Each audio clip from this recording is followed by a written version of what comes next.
This is CBC Nova Scotia News. Stay out of the woods. Nova Scotia bans forest activities amid dry spell to prevent wildfires. Cutting ties. The province ends its relationship with Nova Scotia Firefighter School following an audit into a 2019 death. And timeless Tercel. This car has more than 1 million clicks and it's still going strong. High pressure continues to dominate over the next few days, which means lots of sunshine, no drops in the forecast. Your full forecast is coming up.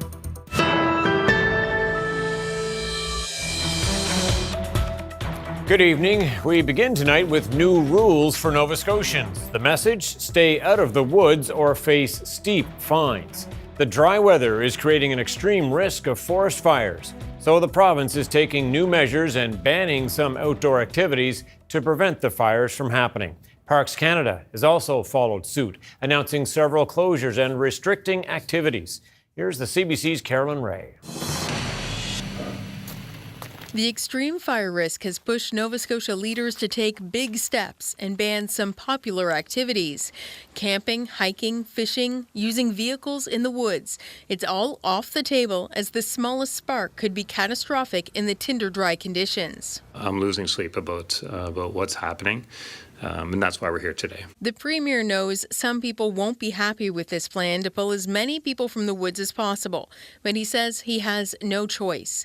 The conditions are eerily similar to 2 years ago when massive fires burned down hundreds of homes. As a society, we must do everything possible to protect each other, to protect our communities, to protect property, and of course, to protect lives. Official campgrounds will remain open. Anyone who breaks the rules faces a $25,000 fine. The new rules also extend to forestry and mining companies who now need permits in order to keep working on Crown land. Some will have to work at night to minimize the risk. I understand these restrictions mean that some people will need to change their plans and routines. But when compared to the damage that we saw in 2023, it's not a risk to take. And if you're a smoker, for God's sakes, be mindful of where you're butting your butt out.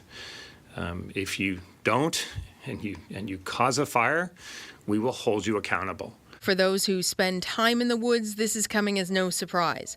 The province's ATV Association says its members have been talking about the increasingly dry conditions for weeks. So we have 5, 6, 7 events planned for the next month.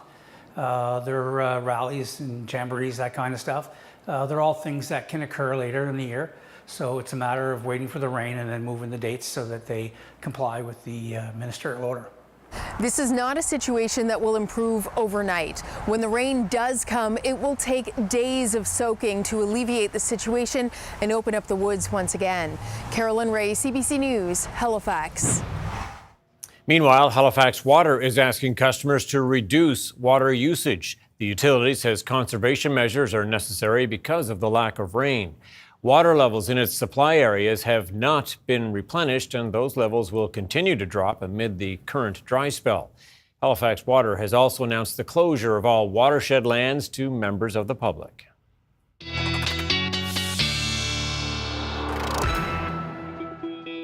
It certainly is dry out there. Ryan Snoddon in the Weather Centre tonight, but not a lot of relief in sight. No, unfortunately not. This is going to be basically par for the course over the next 5, 7, 8, 9 days.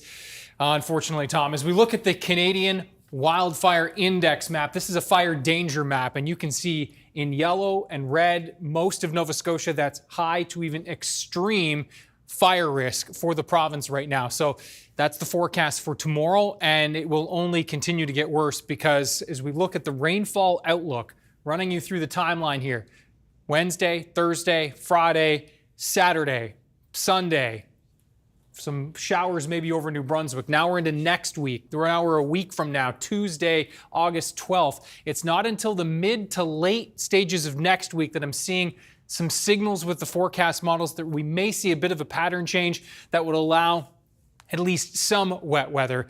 Again, it's a long way out, but it's at least something to hope for, Tom, and we'll keep watching that obviously over the next few days. Things are crispy for sure. Okay, Ryan, thanks so much. Thank you.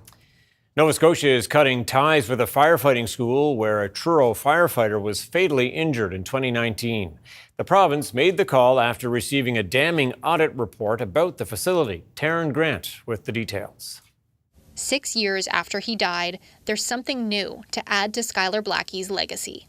The province is pursuing a major shakeup to its fire services. Step 1, it's cutting funding to the Nova Scotia Firefighter School. The province had been giving the nonprofit nearly $500,000 a year. There is a crisis of confidence in its leadership and governance. And there has been an incomprehensible lack of accountability following Mr. Blackie's preventable death. Blackie was a firefighter working in Truro when he attended the school in Waverley for additional training. He was using a fire extinguisher that had expired when it exploded and fatally struck him in the face. His family has been advocating for change ever since. Their concerns about safety at the school are now being validated by an audit the province commissioned. The audit found little or no effort on the part of the school to improve safety in the years since Blackie's death. It says a majority of fire chiefs, deputies, and training officers in Nova Scotia feel negatively about the school, and more of them are coming up with their own training programs in order to avoid the facility. We, as a family, are not surprised by the results, and we're glad that the government has seen that as well, and that hopefully we're moving in the right direction now. The Blackies now want to see legislative changes. Nova Scotia is behind all the other provinces, and we need to see it become regulated in training. Masland wouldn't commit to it, but didn't discount the possibility of such a change. For now, an interim training program is supposed to be available in the fall. Also on the horizon is a broader review of fire services, including how they're managed and paid for. As for the firefighter school, its future is not clear. Its director did not respond to requests for comment. Taryn Grant, CBC News, Halifax. Halifax Regional Council has backed away from its plan to make Morris Street a one-way street. Council proposed the idea earlier as a way to make room for new bike lanes, but Premier Tim Houston said if Council proceeded with the plan, he'd step in to reverse it. Well, today, Council voted 11-5 to rescind the original plan, but Councillor Sam Austin says he hopes to revisit the idea in the future. I think it's important for us to take a look at all the options, see what makes sense, see what our preferred option is, and if it turns out to be the one way, well, maybe we just wait, right? Maybe for a change in provincial government. No one's around forever, including myself, so, circumstances change. If that's the best option, maybe we wait. During debate on the motion to rescind, legal staff at City Hall reminded Council that it is well within the Premier's authority to intervene.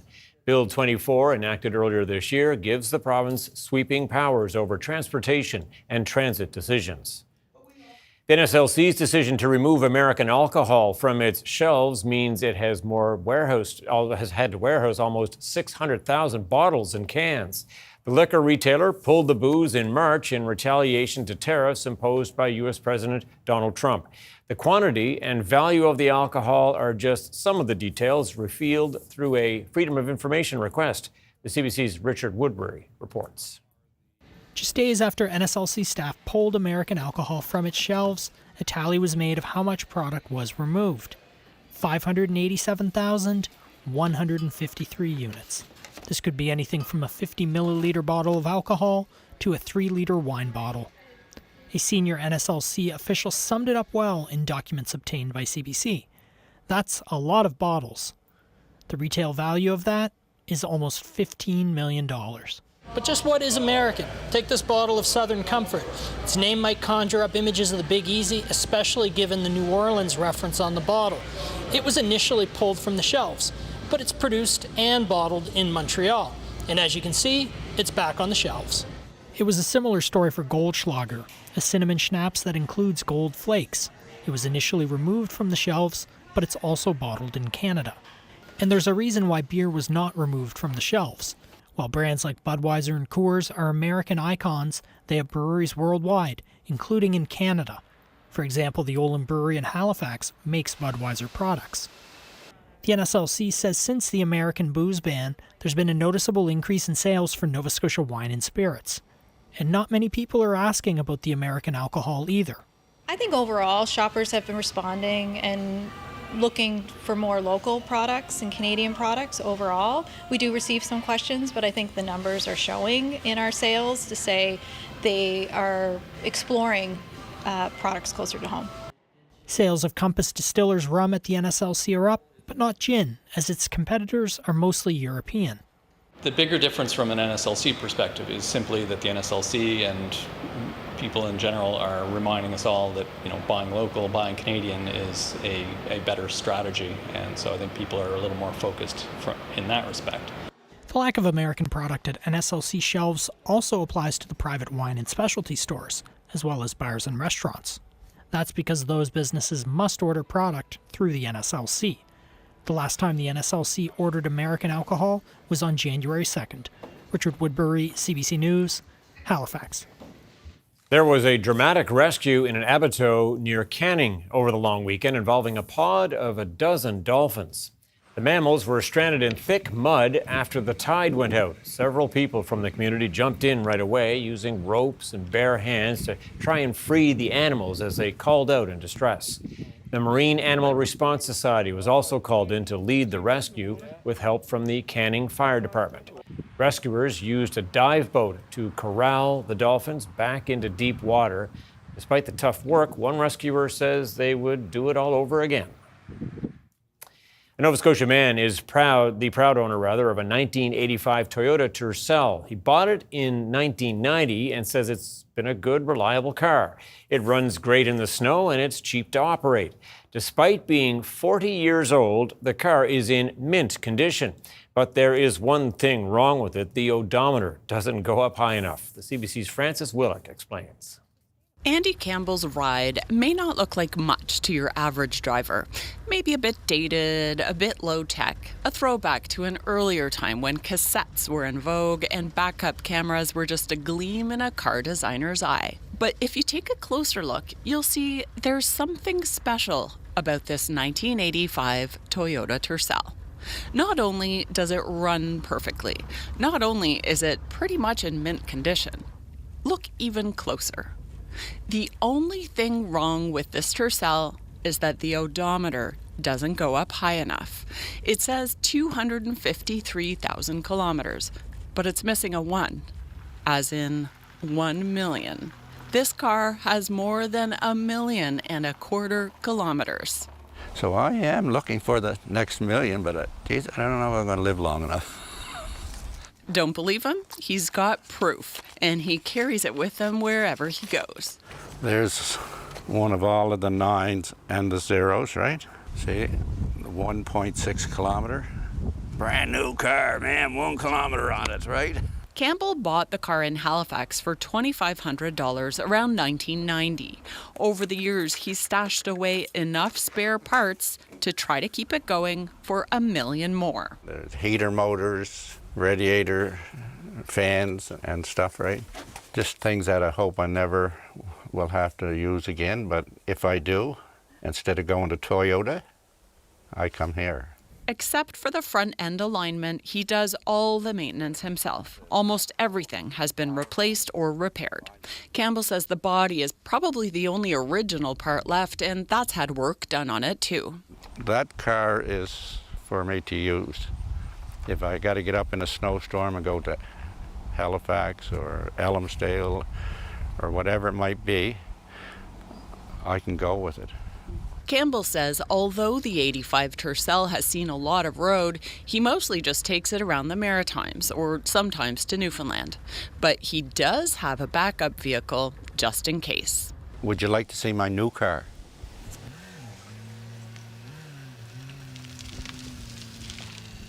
This is my new one, 86. How you like it? I love it. So do I. Campbell says he's not really a car guy or a Toyota guy or even a Tercel guy. It's just his Tercel that he's so passionate about. If you've got your checkbook out wanting to make Campbell an offer, he says you're wasting your time. This Tercel isn't and never will be for sale. Frances Willick, CBC News, Wise's Corner. What a car, what a guy. All right, another way home, the ferry terminal there on the Halifax side. Ryan, back with your full weather forecast right after this.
This weather update is brought to you by Access Wellness Nova Scotia. Book your appointment today for free, confidential mental wellness support.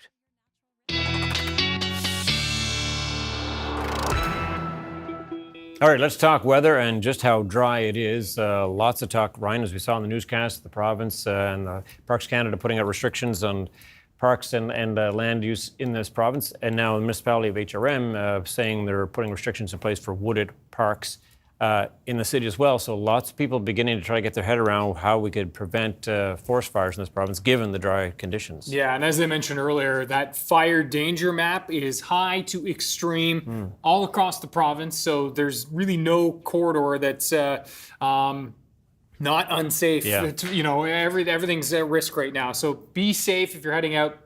And that is the thing. The weather, aside from how dry it is so nice. Yeah, so folks are going to want to get out, as you should in the summertime. Just make sure you're being safe when you're out. The beach is a good place to head to. The beach is a great place for sure. Have a look at our webcam shot for this evening.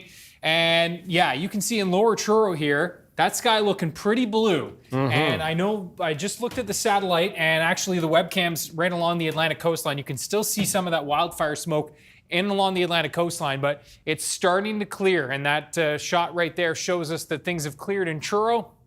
And we'll continue to see that clear out along the Atlantic coastline through this evening. And the last of that wildfire smoke from out west will be done with us in the short term. That's the good news.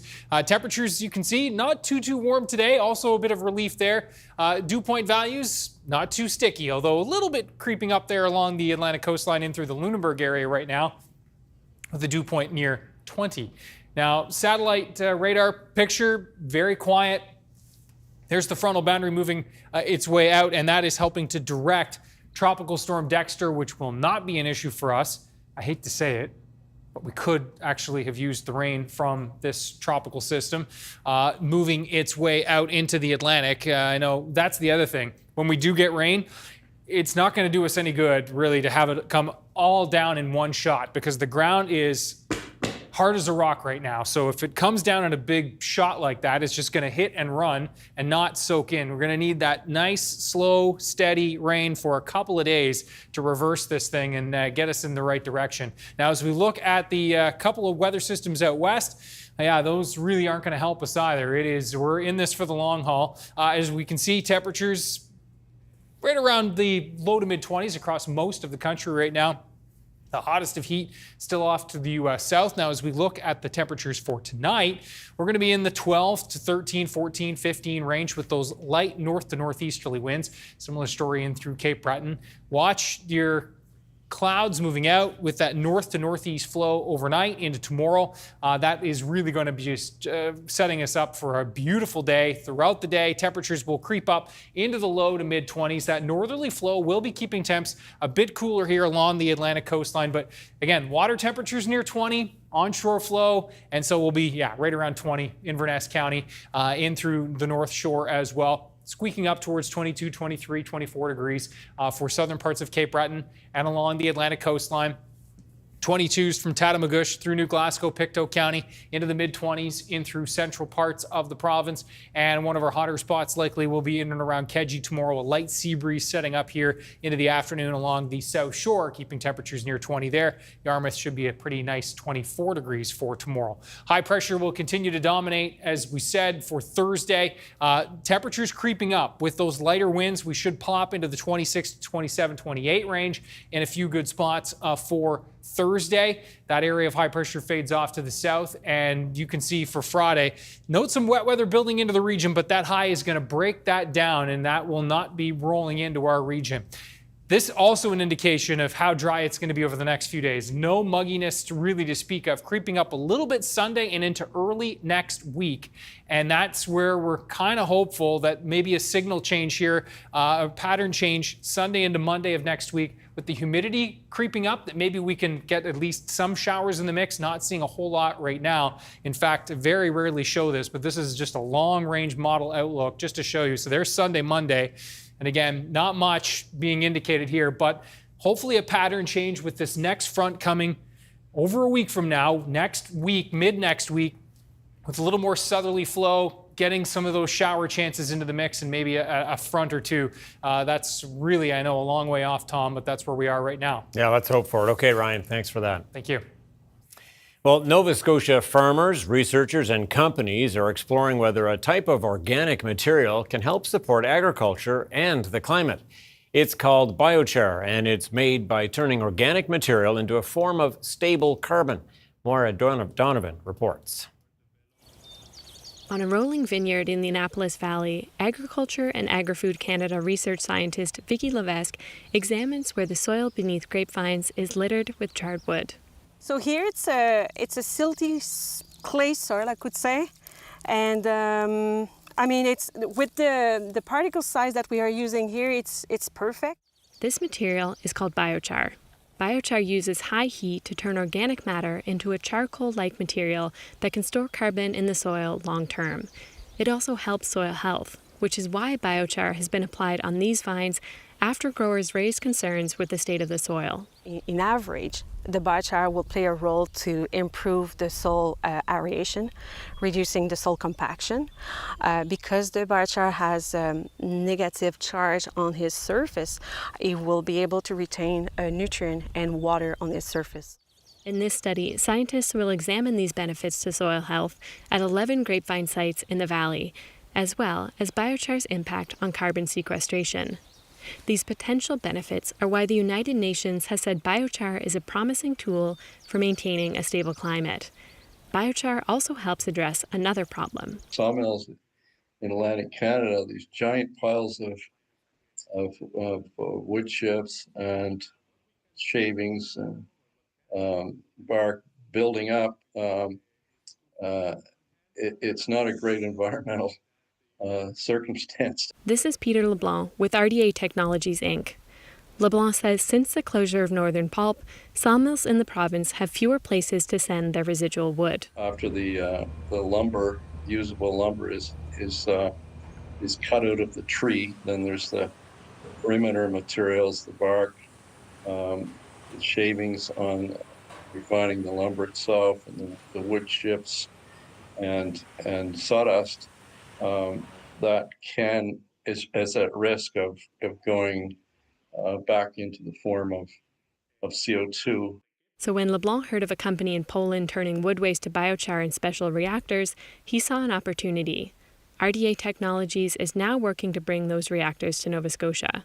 Meanwhile, they're trying to build up a local market for the material by selling Polish-produced biochar here. Having what we're doing right now, for example, bringing biochar in containers from Europe to Canada and packaging it here and then distributing it locally is not ideal as far as the transportation from Europe to Nova Scotia is concerned. So we can produce it locally, and of course, the create jobs and create employment side of it in Nova Scotia, which we all want to try to do. Back in the Annapolis Valley, Vicki Levesque says biochar's potential to convert waste material is an area where forestry and agriculture can help each other, not to mention the planet, and that's worth investigating. For now, Levesque says cost is a barrier, as biochar costs about $1,000 a ton, but proponents hope costs will come down as biochar becomes more popular. Maura Donovan, CBC News, Canning.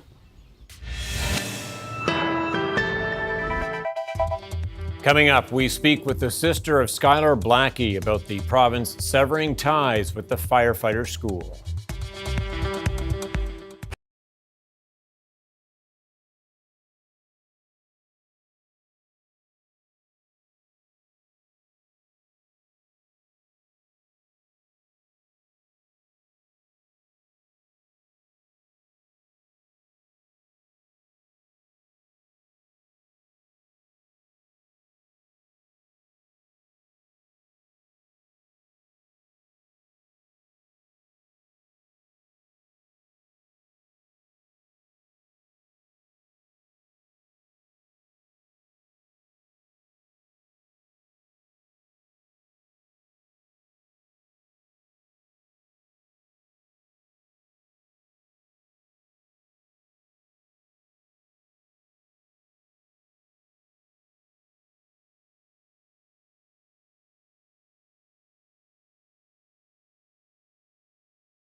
The province is ending its relationship with the Nova Scotia Firefighter School after an audit found serious safety and policy gaps.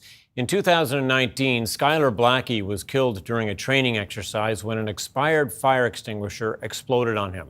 His family has campaigned for changes ever since. Jessica Gillis is Skylar Blackie's sister, with us now in studio. So glad you could join us. Thank you. Thank you for having me. Tell me what was going through your mind today at that announcement. What were you thinking? We're finally here. This is what my family has been asking for. And it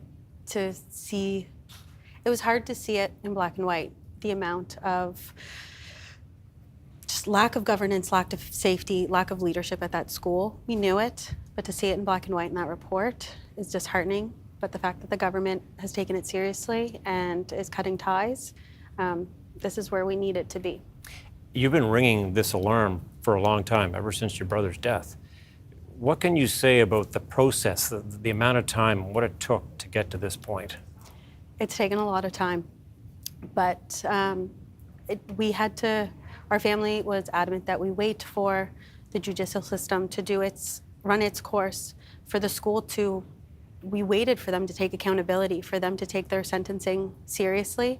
And when they failed to do that, that's when our family got louder, and we made the public plea that something had to change before another firefighter lost their life at that school. Yeah, the school was fined, but a lot of people, yourself included, were not satisfied the changes within the structure were happening. So you're pleased with where the direction things are going in now. What do you want to see? What they talked about a lack of a culture of safety at that school. In terms of overarching ideas for what you think the next training should be, what are you looking for? I think that the government needs to look at what the rest of Canada is doing, and it needs to standardize training for firefighters. As of now, Nova Scotia is one of the only Canadian provinces, to my knowledge. My brother would speak better to that, but that we don't have standardized training for volunteers or career firefighters. And there needs to be legislation put in place, and I'd like to see the province take accountability for that service, for the fire services, much like in New Brunswick and BCC. The New Brunswick Community College has the firefighting program. Holland College has the firefighting program. I think something like that could work here. So how confident are you that down the road from now, 6 months or a year from now, when firefighters in this province are being trained, that they are being trained safely? Yeah, sorry. Do you feel like, are you confident that there has been a shift now, full recognition? I do. That there needs to be a very different approach to training for firefighters in this province? Absolutely. And I think the government sees how seriously governance needs to be put in place to maintain the safety standards. And I think we're on the path there. Tell me a little bit about Skylar in terms of where his mind was when it came to safety and those sorts of things, and you know, how you feel the legacy of Skylar might live on in some way, if you think that at all. Yeah, so Skylar was big on safety, and especially when it came to kids. He was the first one volunteering to go into the schools and talk about fire safety. He was the first to teach my kids about fire safety. Our whole family is going to work really hard to make sure that his legacy lives on. I'm currently working on a series of books, children's books, with Skylar as the main character that will hopefully help his legacy live on. How is your family doing on this day? I know it's a relief in some ways. I'm sure it's very emotional in other ways. How is your family doing with this? We're strong. And the one thing that we would always want is for Skylar back, but we're not going to get that. And today is as close as we're going to come to a victory of hopefully my other brother, Harrison, is a firefighter, and we can't lose him. And we don't want any family to go through this. So knowing that an unsafe institution isn't going to be able to host potential firefighters there is relieving. What have you learned through this whole process at all about yourself or about that firefighting scene? In terms of firefighting, I've picked up a lot, asking all the questions to my brother and all the other firefighters who have supported us along the way, and just seeing the strength that my family has to keep going and make sure that Skylar's memory lives on for a very long time, and that something good is going to come out of this. I read somewhere today where there are 6,000 firefighters in Nova Scotia alone. Yeah. Your actions may have changed the future for them. I hope that they did. Really appreciate you taking some time to talk to us about this. Thank you very much. Thank you.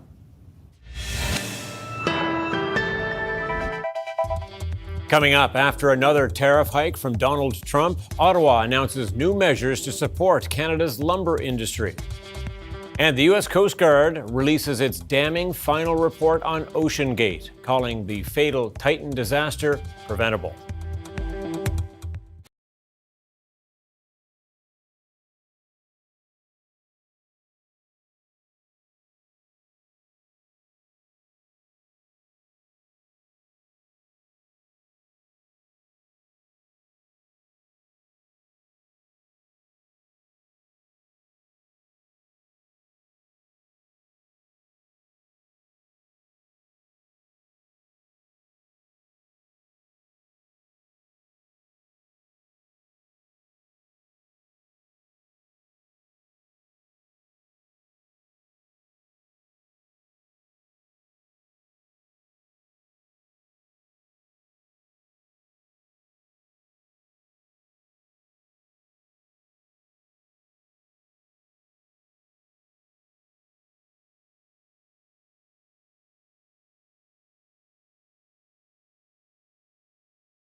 Welcome back. Mark Carney has announced new measures to transform Canada's softwood lumber industry in the face of Donald Trump's trade war. The Prime Minister says these new steps are necessary given the current state of Canada-U.S. relations. Ashley Burke has more. Just days after missing Donald Trump's deadline for a deal, the Prime Minister touring a wood manufacturer hit by American levies. Mark Carney says talks will continue with the U.S., but haven't yet between him and Trump. I haven't spoken to the president in recent days. We'll speak when it makes sense. Facing questions about his next move, Carney showing no signs he plans to further retaliate, but says he is open to dropping some tariffs against the U.S. if it will help Canada. We have removed some tariffs over time so that, for example, the auto industry can function more effectively, and we'll look at opportunities to do so. Mexico didn't retaliate against the U.S., and Trump gave it a 90-day extension to reach a deal. Two of Carney's ministers in Mexico today meeting with the president who landed that reprieve. Why did Mexico get an extension and Canada did not? Well, I think it's because of the feeling in the room or the energy in the room when the negotiators are talking to each other. You're saying it's the energy in the room is the reason why Canada got hit and Mexico did not? Well, Canada really, number one, Canada really didn't get hit very hard. Okay? But still got hit, and Mexico did not. Mexico did not. Without a deal on the table, Carney's focusing his attention on helping Canada's lumber industry. The U.S. recently raised anti-dumping duties on Canadian softwood lumber. Let's be clear. Canada does not dump lumber into the United States. And we will continue to make the case that these current and proposed duties are unjustified. Carney announced a $1.2 billion support package that includes loans, grants, and contributions to try and spur the industry, and a promise to use Canadian lumber and workers as part of his initiative that starts this fall to give the private sector $25 billion in financing to build more affordable homes. Carney is expected to meet with his cabinet ministers tomorrow to talk about all of this. He's now describing negotiations with the U.S. as very fluid. Ashley Burke, CBC News, Ottawa. 4 months ago, Canada imposed 25% tariffs on almost $30 billion worth of American goods.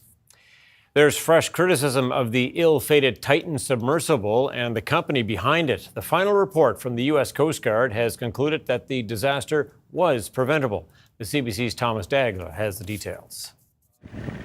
Long before the Titan's deadly final plunge, warnings were piling up, red flags ignored.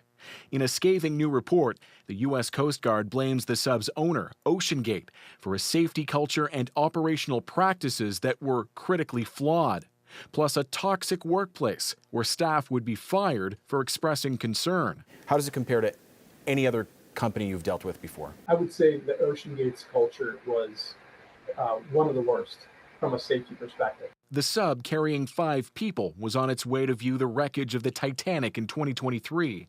The captain's wife heard an underwater bang. It turned out to be the sub imploding 3,000 meters below.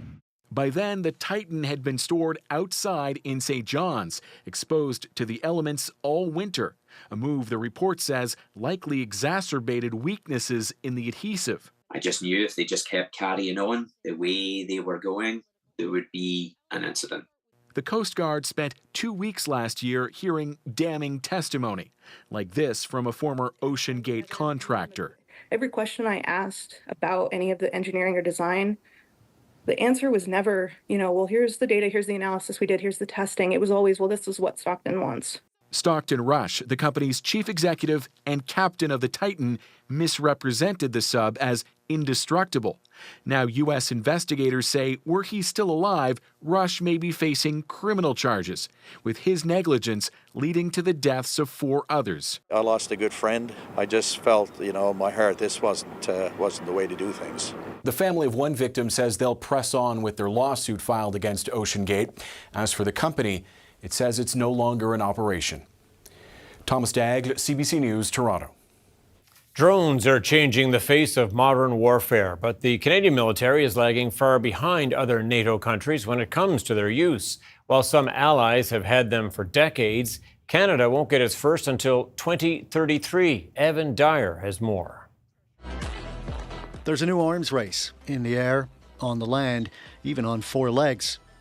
Ground zero of that race is Ukraine, where drones, large and small, are now the deadliest weapon on the battlefield. Canada's biggest drone purchase to date is the large fixed-wing Sky Guardian, which won't be delivered till 2033.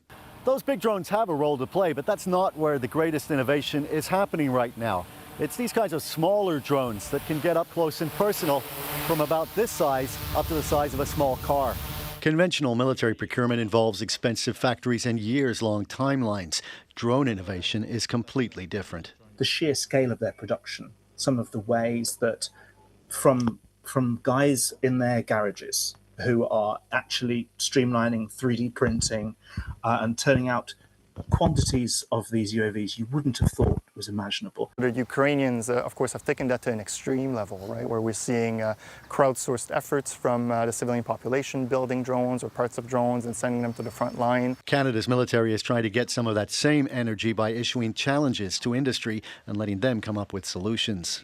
They are putting out more challenges, and they've increased the dollar value that's available to meet those challenges, but we're finding the response is quicker. Projects underway include marine drones that can attack ships, as in Ukraine. Ukraine, with their drone boats and ships, anti-ship missile, have been effectively able to drive the Russian fleet out of the Black Sea. It's not just drones, it's also counter-drone. Everything from shotguns to guns firing nets to laser beams.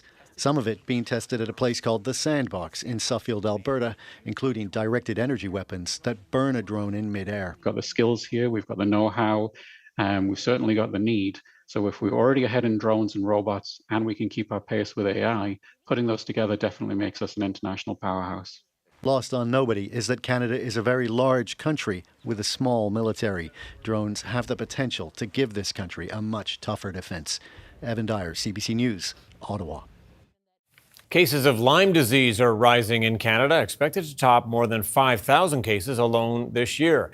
This as pop star Justin Timberlake reveals he's battling the disease. CBC's Alison Northcott looks at why cases are increasing and how you can protect yourself.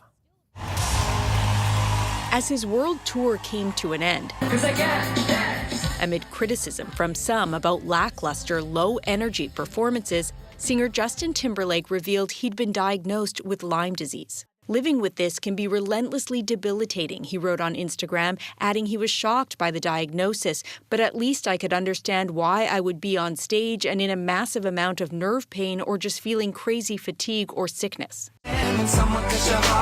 He's the latest celebrity to speak out about Lyme disease caused by a bacteria carried by some ticks. Canadian singers Shania Twain and Avril Lavigne have also spoken about their past struggles. I was in Los Angeles and it was literally the worst time of my life. It needs to be caught and treated early. This infectious disease specialist says Lyme disease appears in 3 phases, usually starting with a rash that often looks like a bullseye. It can lead to fever, chills, and joint pain, and can progress sometimes over months if untreated. Stage 3, that's when you really have some pretty dangerous neurological involvement, or you can also have involvement of your muscles and joints. In Canada, Lyme disease cases have been climbing over the past decade. There were just over 500 in 2014. In 2024, there were more than 5,000, according to preliminary estimates. Experts say climate change is one factor, bringing ticks to regions once too cold for them. Rising temperatures and longer summers, they extend the tick season and they keep them active, and that means biting for more time of the year. This specialist says most cases can be treated early on with antibiotics. The faster we treat them, the easier it is for the patient and the less side effects and residual symptoms they have. With ticks spreading to more parts of the country, experts say people need to protect themselves with long clothing, bug spray with DEET, and frequent tick checks. Alison Northcott, CBC News, Montreal. The competition between YouTube and other streaming giants is growing as they vie for your views. New numbers show YouTube is currently dominating the market. As the CBC's Ali Chichon reports, one major streaming service is trying to catch up. YouTube and the streaming giants are competing for your living room TV. And according to audience tracker Nielsen, YouTube has been outpacing all of them for 4 consecutive months, meaning more people are watching YouTube on TV. Over 17 million Canadians watch YouTube every month on the big screen. Last year, YouTube introduced changes that allow creators to make episodic content, something you can click through with a television remote. In the living room being the #1 fastest growing screen for YouTube in Canada. So what's a more traditional streamer like Netflix got to do to keep up? Netflix is basically trying to meet their viewers where they are, like YouTube. Media researchers at Toronto Metropolitan University have been studying the YouTubeification of streaming companies and say they're using YouTube as an unofficial R&D lab. Hi, friends! I'm excited to learn with you today. They see a hit, then it's ring ring, Netflix calling. Hi, would you like to make a version of your show? Netflix might like it too. So it's a cheaper way of doing development without having to pay for the pilot. Welcome to the Amazing Digital Circus! The creator of Amazing Digital Circus got that call within 6 months of uploading the pilot on YouTube. They reached out and they were like, hey, this is something extraordinary. As with other YouTube to Netflix shows, Amazing Digital Circus gets to keep their YouTube channel. That and creative control is often part of the deal. We've gotten here because we know what we're doing. They reach a new audience and licensing money to scale up production. What does the streaming company get out of it? More eyeballs with the potential of original content with the YouTuber. Yeah, I'm surprised that they haven't done this earlier. The tug of war over the living room remote isn't over. It's just not only between you and your siblings anymore. Ali Chiasson, CBC News, Toronto. Canada's main stock index jumped 2% Tuesday as it caught up to a holiday Monday market rally, while U.S. markets were down. Here's a look at where things closed as we head to commercial break.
This weather update is brought to you by Access Wellness Nova Scotia. Book your appointment today for free, confidential mental wellness support.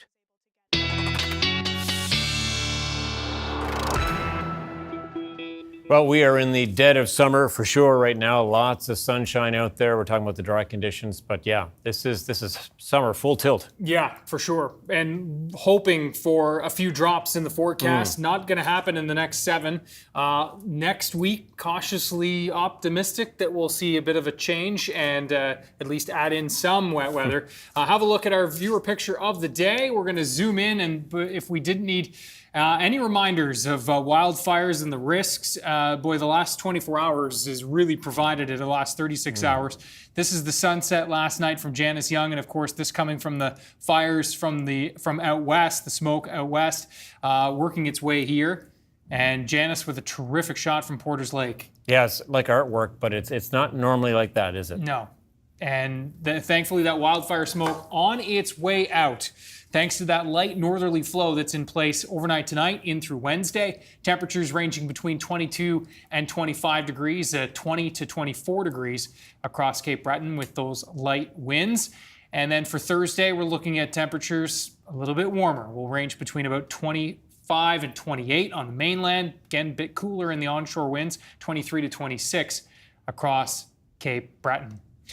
So there's the story. This is, again, the big area of high pressure that we would normally just love to see set up shop here in the summer. And listen, I guess if you're on vacation and you're playing it safe, then you're not minding it. But it is just crazy how dry it's been and how dry it will continue to be. There's that front I talked about off to the west, that system off to the west, but it is going to run into that high and basically fade, crumble, not bringing us a drop. It was looking maybe like we might see a few showers from that on Sunday. That is now not looking to be the case. Monday, Tuesday, the humidity creeps up, and hopefully by Wednesday into Thursday, Tom, a few showers in the mix. We hope. Okay, Ryan, thanks for that. Speaking of summer, performers from around the world just wrapped up their tour in Halifax for the city's annual Busker Festival. Here are some of the sights and sounds of the event. I got to take off my hat and then put his fish costume, and then I went and swirled around. It was fun, but I got a bit dizzy when I was going around. I work as a clown, and most of my work involves playing with the audience. I do lots of interactions and lots of silly routines that make them feel happy and stupid, and it's a playful, very playful show.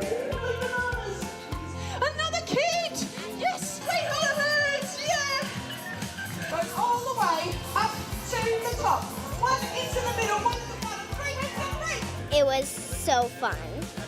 I loved it when I holded up the rope and then she grabbed it and then I ran back and she was on the unicycle. Well, I do a lot of very silly things in my act. I do a bit of hula hoops, I hula hoop on my own hair, and I skip rope while riding a unicycle.